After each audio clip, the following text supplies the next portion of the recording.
don't dress the way you like, I don't look the way you like, but I fight the way I like. I don't walk the way you like, I don't talk the way you like, but I fight the way.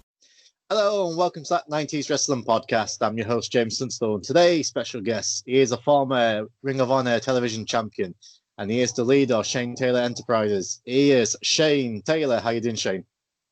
Good. But again, y'all mess up these intros. It is not Enterprises. It is not Productions. It is Shane Taylor Promotions. Promotions. Word. For some reason, I've got promotions written down, and in my head, for some reason, it came out Enterprises. Shane Taylor Promotions. So make sure we'll establish that. So, how's your day been anyway? It's been a good day so far, man. Just kicking back, chilling with the family, wife, and my baby girl. My other one is in school now, so just waiting for her to get back and just loving life. Awesome. And it's like I said a minute ago, like over here in the UK, it's going crazy. We're just about to go into lockdown, so kids are still going to school, but it's everything else is upside down at the minute. So again, yeah, man. I mean, it's going to be tough. No one really knows what's going on. No one knows what the answer is. But I definitely don't want to see a situation in which people start to lose, homes, jobs, and things of that sort. So something's got to get figured out pretty quick. Hopefully. So I suppose we'll go to the beginning. So your childhood. So I know you had a rough childhood, but that's, I suppose, put some grit into your life and built such a strong character in you, and you put yourself through business and things like that. So what was it like growing up in Cleveland? I mean, it's it was good, but at the same time, it does add that grit to you. When you're from Cleveland, you're built differently. Not just with the snow and the ice, but when you talk about drugs, gangs, violence, things of that sort. Those things in your environment, they shape you, right? Whether that be good or bad, they shape you. They change your thought process. They change the way you attack things. They change the way you talk to people. Growing up that way gave me a very, very low tolerance for bullshit. You know what I mean? And sorry to cuss, but do whatever you want. That's what it does, right? So when I see people and I talk to them and I look at them and I break them down, like I can tell who's full of it and who's not. I can tell who's lying and who's not. And so I move in a way that lets them know I know they're full of it, right? And that's what being Cleveland does. It allows you to see through a lot of fakeness and things of that sort. So people tend to think that I'm combative or that I'm confrontational when that's just not the case. They are just used to people allowing them to be full of it, and I don't.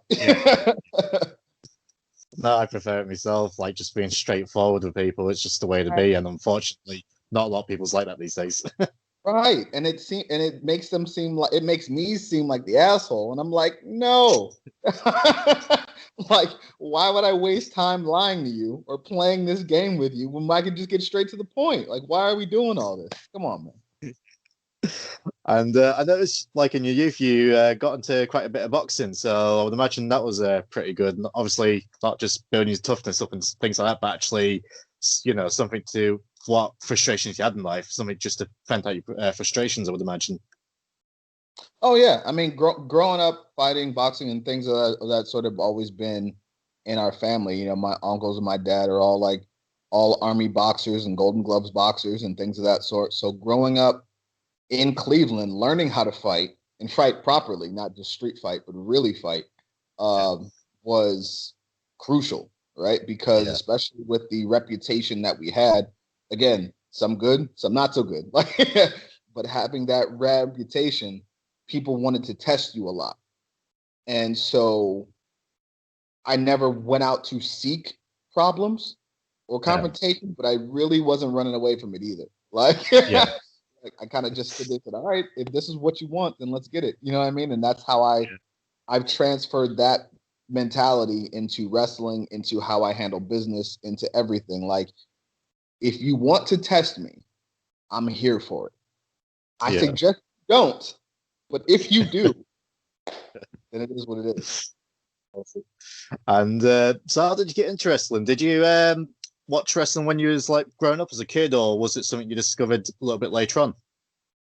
No, it definitely was something that I discovered as a kid. Like my dad was into wrestling, and we would watch it on TV. And he took me back in Ohio. There used to be a venue called the Richfield Coliseum, right? Yeah. And the old school WWF would come through, and I would get to see guys like Kerry Von Erich, Texas Tornado. He was going by at the time, Warlord, the Warrior, Legion Doom, all the guys, right? And the crazy part about that is my dad was really big into bodybuilding at that time, excuse me.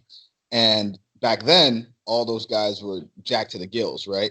So they would go to the local gym where my dad would train at with a guy by the name of Ron Short, and they would work out. And so my dad would be working out with the Road Warriors and working out with all these guys, and I used to be there just rolling weights around, you know what I mean?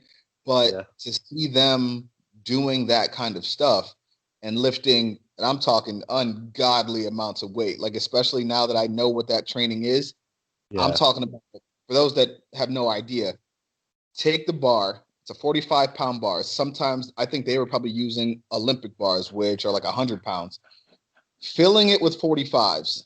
And I mean to the point where like the clips were barely on there. You're just holding there. And then having people sit on top of the weight. Like some bench spotters, you've got other people. And I'm just sitting to myself, like, now that I think about it, even in this line of work, there be that damn strong. Like, there's nothing like, bro, what are you doing? Like, it's so ridiculous. But to just see that was awe-inspiring. They were like superhumans, you know what I mean? And then watching, I think the moment that really told me, like, okay, this is what I want to do, is watching Ron Simmons beat Vader and become world champion. And for me, and again, being an African-American male in this sport, you are told and you are shown throughout the years that there's really only certain spots for you. Right. There's certain ways that people want to market you. There are only certain ways that people understand when they see you. And Ron was one of the first people to sort of break that mold, to go, no, I don't have to be this. I don't have to be that. I can be just a badass dude who works his ass off, and I can be top guy. And seeing that for one of the first times ever in my life on TV was like, oh, wow. Like, so I don't have to be a pimp or a drug dealer or come out with a bird or do any of the crazy stuff. And again, no disrespect to anybody. I'm just talking about being straightforward. Like, I can just be a great athlete. And I can be successful. So that's when I knew, like, all right, I can do. Cool. On the guy you trained with him, or he trained what WWE wants to name him these days. We know him as the War Raiders. What was he like to train with? He seems like a genuine guy, pretty nice guy. Ray Rowe is one of the realest people you'll ever meet. And he's also one of the people that is a straight shooter. He will tell you exactly what he needs to tell you. He doesn't really care if it hurts your feelings, because this is what you need to know. This is what he needs to tell you. And a lot of times, you know, like, he'll know, he knows me probably better than anybody outside of people that gave birth to me. You know what I mean? Like, he knows me and knows when he has to tell me things that's going to spark a fire in me. And he also knows it's going to piss me off. But he's willing to deal with that because he knows what I can achieve when I'm pissed off, right? So it's like a missile, right? Like, if you guide it in the right direction, it's gonna be destructive, but it's gonna get the job done, right? So he's just like, all right, here we go. You know what I mean? So, but then I realize what he's doing, and he's the best. He's the best. Awesome. And you worked on the Indies, and I was going through like all your match records, like through the Indies, and one of the guys you came up against quite a few times was Superfly Jimmy Snuka. What was it like getting in the ring with him? And what was he like back scenes and things like that? It was surreal, like, because you grow up and you're watching these guys on TV, right? Yeah. So you see them one way, and then you meet them, and very few guys live up to that aura, live up to that that image that you had of them in your mind for whatever reason. But Yeah. Jimmy's one of those guys where, like, I had to sit back and think, like, yo, this is my life right now. I'm about to get in the ring with Jimmy Snuka. This is wild. You know what I mean? But Yeah. he was as cool as you think he was. Like, he was just, hey, no, brother, it's all good, dear brother. Da, da, da. Like, it was exactly how you think he would be is how he was. So it was like, man, this is crazy. So that was a lot of fun. That was a lot of fun. Awesome. And you made way over to the NWA as well, which they was doing okay before COVID. They had NWA Power, and I get along with a few of the guys over there. I interviewed Nick Aldis recently, Trevor Murdoch, and a few of the guys. Good guys. What was it like working in the NWA? And obviously during that time you met with Keith Lee as well. So did you have a fun time over there doing them few shows? Yeah, that was a good, especially when I first got to Texas. They were one of the first few places that gave me a chance. And being in the NWA, especially when I first moved to Texas, was great because getting to know guys like Keith Lee, Jack Stain, Lance Hoyt, Barrett Brown, like, it allowed me to sort of acclimate myself to how things were done down here, reinvent myself, find that inspiration going forward about who I wanted to be, and especially teaming with Keith as the Pretty Boy Killers. We really wanted to sort of break some of the traditional stereotypes in wrestling, not just, for being black males in the sport, but just how people perceived, how we should wrestle, what we should wear, that mindset about what a champion looked like, right? What a star looked like. Because when you think about fighting or you think about combat sports, just because you're the 6'4" guy with abs doesn't mean you're the best fighter. It doesn't mean you're the best performer. It doesn't mean you're the biggest star. And we've seen that throughout recent years that you can be any size and shape, but what matters is skill. What matters is being the best. Yeah. Cool. And eventually the two of you made your way towards Ring of Honor. So how did that come about, like making your way over to Ring of Honor? And I was imagining you were pretty excited making your way over there. Yeah, that was one of my career goals, was to be in Ring of Honor and make history, win championships. And when we started, I had been doing dark matches for like a year or two prior. They kept bringing me back, but people kept saying that I needed something. And every time I did, I tried to improve upon what they told me. And then teaming with Keith and wearing the suits, Kevin Kelly, who was there at the time, who's with New Japan Pro Wrestling now, he saw that and sparked an idea in his head. And he was like, oh, I like this here. And so that's how it started. And again, that's all thanks to Ray Rowe being persistent, you know what I mean, and really going to bat for us. And then once they gave us our chance, we just ran with it. And I think we were able to open a lot of eyes, the way we wrestled, the way we moved, and just how we presented ourselves. Cool. And you had some pretty great tag matches and kept chasing them tag titles. Unfortunately, they never made it your way. And eventually, Keith Lee left and made his way over to the E.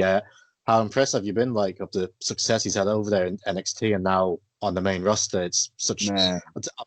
I've been so impressed because I'll be straight with you, Shane. I didn't really know much of Keith Lee before he joined the E. Like, I've seen clips of Ring of Honor and stuff, but I never saw much of him. And I saw him, I thought, wow, he's a big boy.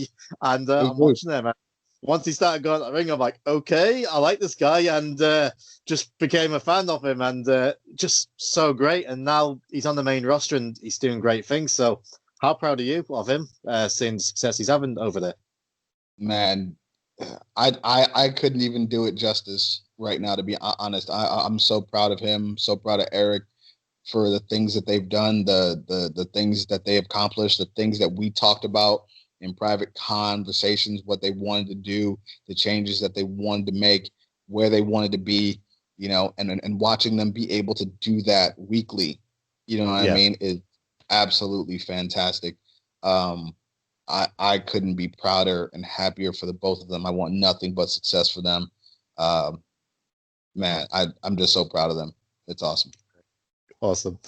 And so obviously that happened, and then you started a new stable, the Rebellion, with Red Titus, Caprice, and Kenny King. So it was a short run, but it was a fun run. So how much did you enjoy your time teaming with them guys?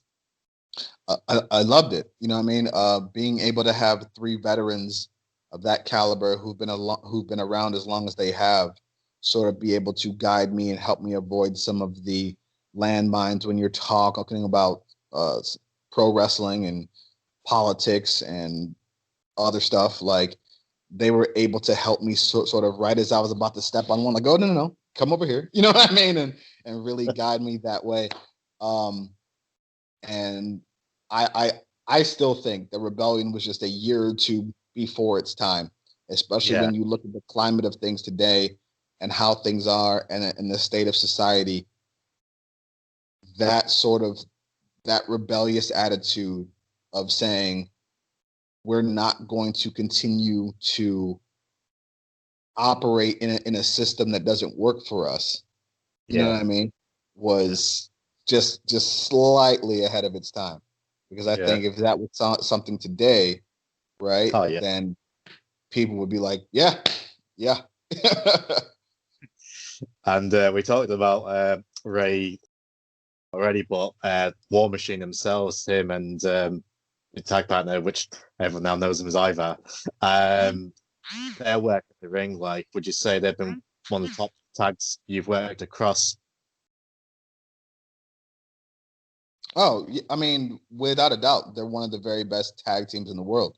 But we knew that when they were in Ring of Honor, you know what I mean? Like, and it only went to show not only, you know, did they win the Ring of Honor tag titles, but then to go off and win the IWGP tag titles, then come back, win the NXT titles, and win damn near every title in the UK. Like, they were on a run where they were winning everything, you know, and you couldn't argue that they weren't one of the very best in the world and deserving of every bit of that, right? And so then to take all of that success, go to the main roster, and damn near immediately run roughshod over everybody and win the tag titles there was absolutely great to see. You know what I mean? And to know Ray, Eric, and Ivar the way I do, especially with him being from Cleveland and knowing what he went through, knowing some of the nights that we had to spend, where we had to spend them, and the environment surrounding us, man, to see him where he's at now and as successful as he is, as happy as he is absolutely incredible. Awesome. And after Rebellion split, you started having a few matches with Punishment Martinez, which, you know, another guy, they call him Damien Priest these days, similar to Keith Lee. I saw a couple of bits of these things, and then when I saw him come over to be, like I said, another big tall guy, great skill set, and I've become a fan of him, and I would imagine he was pretty great to work with in the ring. Oh, it was awesome, especially because he has that, like myself, he has that combat sports background. So the things that me and him were able to do in that ring were a little different than most people, because for people that don't know how to fight, you move differently. When you know how to fight, you also move differently, right? So so being in there with him gave us both a chance to showcase our strength, our agility, fighting backgrounds and things of that sort. So those were matches that I really enjoyed as well, because we got to bring the best out of each other. Cool. And you worked with Bully Ray a bit as well. He can be a pretty strong character, I think we can say. Right. What's it like being around him? Man, he is a wealth of knowledge, right? Yeah. And if you are smart enough and are able to get past sort of that exterior, you know what I mean? He is able to teach you things that you never would have thought of, that you never would have taken into consideration, because he has that experience, right? But at the same time, not everybody's built for that, right? Because he's also one of those guys that's going to be a straight shooter, right? Yeah. So he's going to, and for some, they're going to take that and be upset and, you know, think he's an asshole, right? And I mean, he'll tell you himself, like, all right, they'd be justified in thinking so, right? But if you're willing and able to be coachable and to look past your personal feelings about it, more oftentimes than not, he's correct, right? Yeah. And you have to choose how you move and how you take that advice, right? So, business advice, wrestling advice, character advice, things of that sort. He's helped me tremendously. And I wish him nothing but success as well, especially with his podcasts and radio shows and things that he does. You know, he's going to keep killing it. Cool. And we mentioned Ron Simmons winning the WCW title back in '93, which was a big moment for you growing up. And last year we saw Kofi Kingston at WrestleMania win the WWE title. And I can only imagine. I watched the video, which I would imagine you watch yourself, of MVP and the late Shad Gaspard, which it's such a sad story. But watching them two, watch Kofi like in the band, like tears in their eyes now. What was it like for you?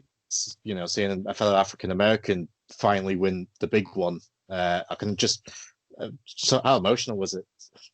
Man, truly emotional. And again, I think that's something that's so lost in those who run professional wrestling, right? Because most of them see it from a strictly business standpoint, right? We're only going to market to the biggest audience, and we're only going to care about the highest profit margins, and we're only going to see things this way. And they don't often take into account, probably because there's not a lot of different people at the decision-making levels, to say, hey, we want to provide inspiration. And a moment like that, watching Kofi win that championship,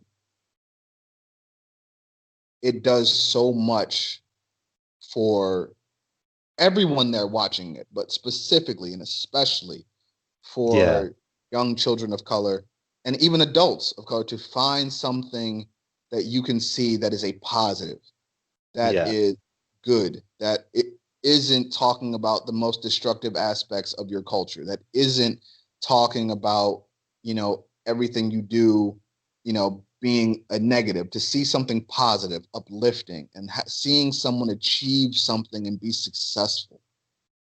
That imagery is you can't put a price on that. It's incredible. So that's something that I strive personally to achieve, is to be able to show everybody, like, hey, you don't have to be what they tell you to be. Man, woman, child, big, small, skinny, it doesn't matter. Like, what matters is your ability to be the best at what you do. There's always going to be people that say, you know, if you look like this, you can't do it. If you're shaped like this, you can't do it. But you know what you can do. And all it takes is you getting that chance to show the world. Yeah. Cool. And you made some history for your own personal life. You became the TV champion in that 4-way match. So what was it like for you to, you know, become TV champion? I can imagine how proud of yourself. He was like, yeah, I finally got one. Man, it was like the realization of a dream. You know what I mean? To put in, at that point, I think I was like, this is 2000. 2019. Yeah, Yeah. 2019. You know, I was 10, 11, 12 years in, you know what I mean? Been grinding for years. And I had heard, right? I had heard from other people that if I wanted to be successful being who I am, that Ring of Honor wasn't the place to do it, right? That other places were going to be more open to that idea, and that there was really, you know, limits for guys like myself. And I wanted to be able to be successful, but also prove them wrong and go, no, the only way to change things is by staying and changing them. Nothing ever changes by not talking about it. Nothing ever changes by not addressing it. Nothing ever changes if you're just allowing things to continue the way they are, right? So I wanted to prove a point and be so good that people had no choice but to say, okay, you're the man, right? So when I won the Ring of Honor Television Championship, I felt as though at that time that was my way of doing that. You know, there would have been some things that I would have loved to change, you know what I mean? But at the end of the day, that's still something that I achieved, that I personally feel shows that you can be successful anywhere as long as you're good enough. Cool. And you had a pretty good reign, and one of my favourite matches over here in the UK, York Hall in London, you and my guy Joe Hendry. I'll be honest, Shane, I think me personally, this is my favourite match I've seen you in, and because after this match, I became a fan of you, and also Joe Hendry, fellow UK guy. I cheer on my guys, and such a great. It was a great match, and you know, I was behind Joe. I'm like, come on, Joe, and then you won. I was like, oh no, but you know, great match. What's it like coming over to the UK? Do you enjoy it over here, or is it a bit cold? Man, all right. First, it is cold as shit, right? But you know what it is more so than being cold? It's just like things are also like damp all the time. It feels like so it's like cold dampness that's like, oh, it just gets into your bones. You're like, damn, I can never just get warm. But at the same time, right? The energy you guys have there is electric, and it's so, especially when you're not a UK guy, it's so hostile, right? And there's so much energy, and I thrive in that shit, right? I love that, right? So being over here, especially at that match against Joe, it literally felt like it was the entirety of the UK against me and my guys, right? So it was like, bring it on. Like, I'll fight all of you out of here. You know what I mean? Like, that was such a cool moment to just stand there. And before the match even starts, hearing F you, Shane, F you, Shane. Like, they wanted no parts of me in that ring, bro. Like, it was all Joe Hendry, right? And I was like, I was in my element, right? So I love competing in the UK, whether it's with ROH or with Rev Pro, or there was IPW at the time. There's a ton of places there. I would love to go back when things get back to normal, because things are just absolutely crazy over there. Shout out to Rampage Brown as well too. You know, he's one of those guys that when we talk about making history, you know, there hasn't been a lot of ethnic world champions, especially in the UK. And I want to say he's maybe the only one. I could definitely be wrong about that, but possibly modern history, I think one of the only ones to lead a company and be the man. And I just got hats off to him for that. Much respect. Yeah, and he's just signed up with WWE NXT UK, which fantastic. It's great for him. And you know, I've been a fan of his work, and it's weird because about 2 days before he signed for WWE, or when he got confirmed, I was actually going to message him seeing if he wanted to come on my show, and now he's signed on there. It's going to be mission impossible to get him to come on my show now. So, I should have took the chance. Should have took my chance when I did, but now I wish him great success. Shot, baby. Gotta shoot the shot. I know, just too slow. I'm just too slow, but hopefully he has great success because he's been the guy who's been doing it for quite a long time as well. And yeah, it'd be nice to see him have success. So, and that's the thing, like WWE, NXT UK, it's nice to see, some UK guys like get their names over as well. And I mean, it's not the same thing, but when you mentioned Ron Simmons and Kofi winning the top titles and how great that was for you, like African Americans, like when I see, it's not the same, but when I see like Drew McIntyre or Nick Aldis win the titles, for me as a UK fan, like my guy growing up all the time was British Bulldog. And for me to see my UK guys, succeed, it's not the same, but you know what I mean? It builds me up with confidence, like seeing my guys make it. So hopefully Rampage. Same, right? It's seeing somebody that you can relate to, somebody that you see yourself in be successful, right? And that inspires something in you, especially, for a long time, there wasn't that rare representation at the top level for UK guys, right? Yeah. And I think one of the pioneers that helped usher that in, when you talk about guys like William Regal, right? Yeah. Who have been around forever, taught more about wrestling than most of us will ever know. You know what I mean? And for him to come in and have the longevity that he has and to be in the positions that he's been in, right? I think that sort of opens doors for other people to go, okay, well, what about this guy and this guy and this guy? And the more success you have and the more people are able to sort of crack through that, the more opportunities come for people down the line. And you get your Drew McIntyres, you get, I think he was the first UK That's right. world champion, right? Yeah, right. So I mean, like, there you go. That you have to have those pioneers make the way and open up the doors for the next guys. Cool. And eventually got a great reign with the TV belt, 7 months, but unfortunately lost to Dragon Lee at Final Battle. So I would imagine like the TV title is something you're hoping to regain now that Ring of Honor's back on TV. But obviously COVID-19 put a stop to the world basically.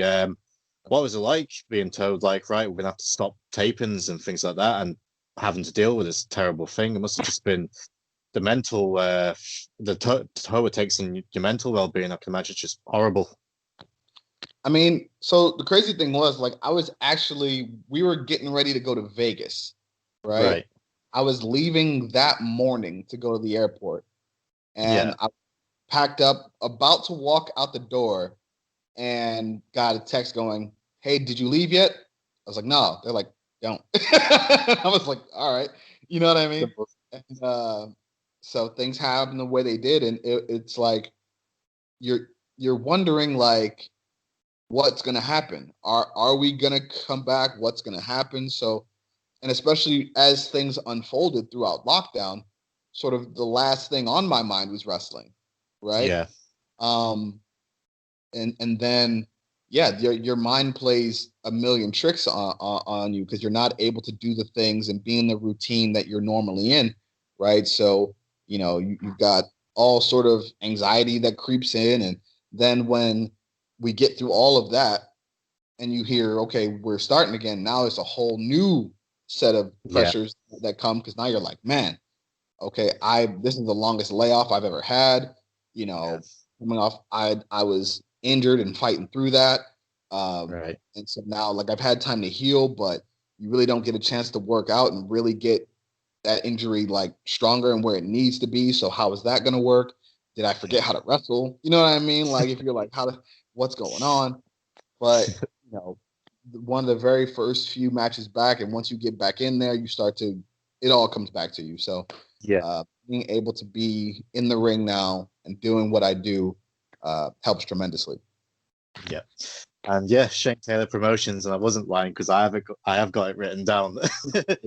But you, Moses, and Jasper at Shane Taylor Promotions, and the big match this past week on Fight TV for UK fans. That's where they can catch Ring of Honor every week. You against the Briscoes and the debut in EC3. Great match, great win for you. So what's it like coming back eventually, finally, and also the big debut of EC3, and you basically being his first target, or he's your target, I suppose. Listen, man, I hate to play spoiler. You know what I mean? And that's a lie, because I don't hate it at all. I pretty much enjoy the fact that, you know, there was all this hype surrounding him. He's coming in, Ring of Honor gives him the world, but they made the mistake of putting him in there with me. You see what I'm saying? Like, no, you don't just get to walk in from outside. I don't care how accomplished you are. I don't care how great you are. I don't care where you've been. When you come to Ring of Honor, when you step through those doors, you are walking into my house. I have told people this, whether they want to believe it or not. That's the case. And like I told EC3, before you walk in my house, you wipe your feet. You pay your respect to me.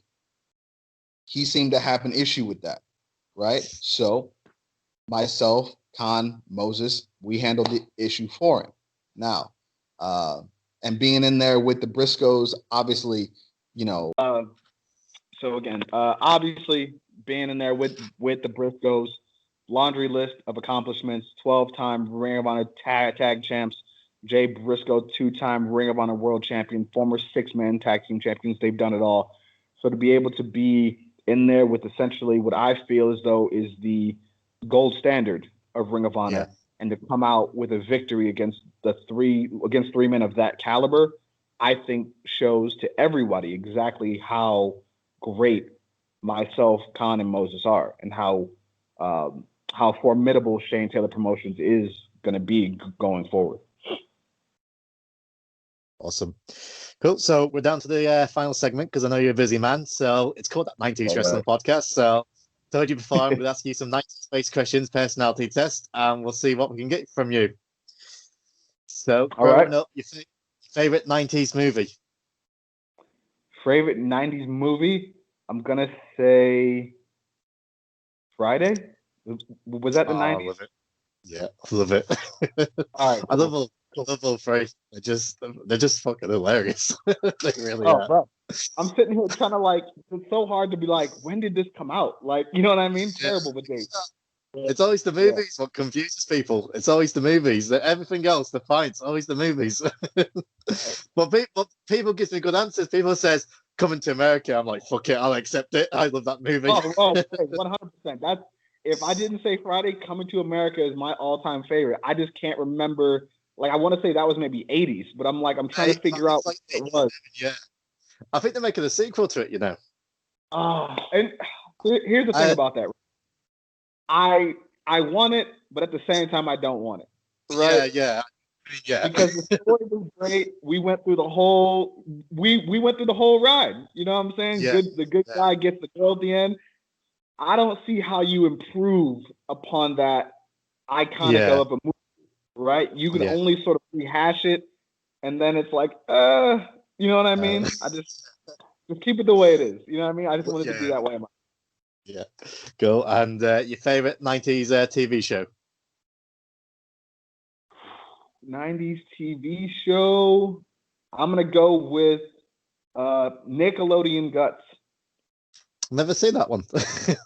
Okay, so that was like a game show, right? In which kids would it'd be like red, green, blue, or purple, red, purple, or blue. And they would go through all these athletic contests and all these obstacles and things.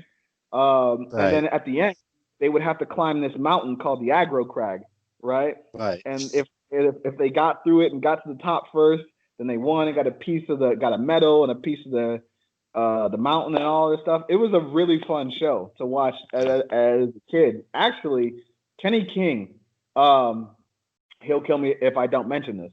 Kenny King was actually in the video game that they made for the show. He's like a playable character. It's wild, bro. Yeah. Wild. That's a good segue. Yeah, your favorite 90s video game? I'm gonna say Gus. You know what I mean? Like we're just gonna stick with it. I mean, that was a fun game to play. And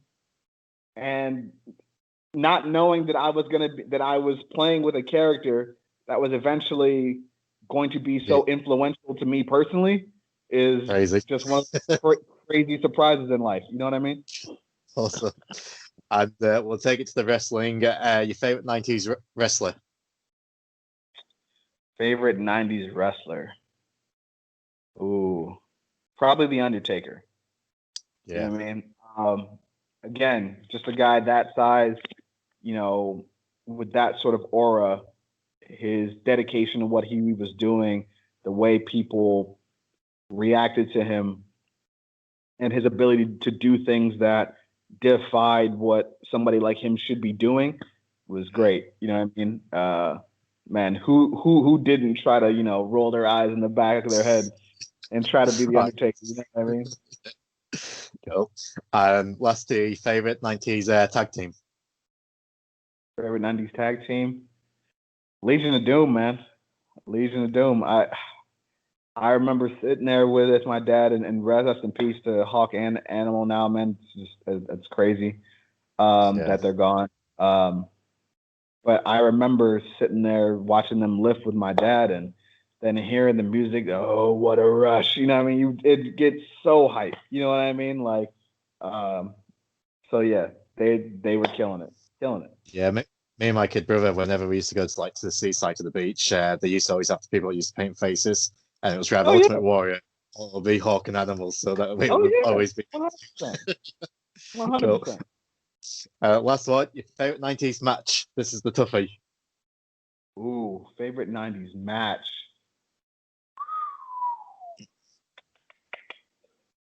Damn. There's so many 90s matches that are so good. Yeah. It's always a tough one. Probably Taker, Shawn, the first Hell in a Cell. Oh, yeah. The That's match that they had, the debut of Kane, and then you look and see how all of their careers progressed after that, how all of these characters intersected, and then where they went from that, along with the match itself being iconic. I mean, it's incredible. So many historic moments, so many moments made, so many just crazy stories being told. You know what I mean? Like in today's world, you could never tell a story that some guy burned his whole family down, right? Killed all his family. His brother's alive. Somehow came back for revenge. You know what I mean? And it's not like wild, bro.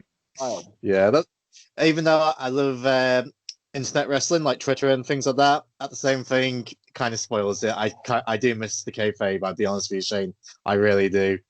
But yes, that's the last one. So where can everyone find you on social media?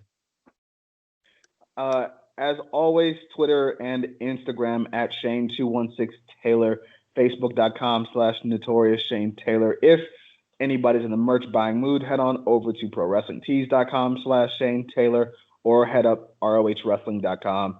Check out the Pro Shop. Plenty of great stuff there, as well as Shane Taylor Promotions merchandise. Just want to thank everybody for listening, and we'll see you soon. Cool. It's been an absolute pleasure, Shane. I've had such a fun time just shooting it, basically. It's just been such a great time. So thanks again for coming on. And hopefully we can do this again one day. 100%. Thank you, man. And good luck with the lockdown, man. I hope everything works out. Thanks very much. And like I said, do it again. Cool.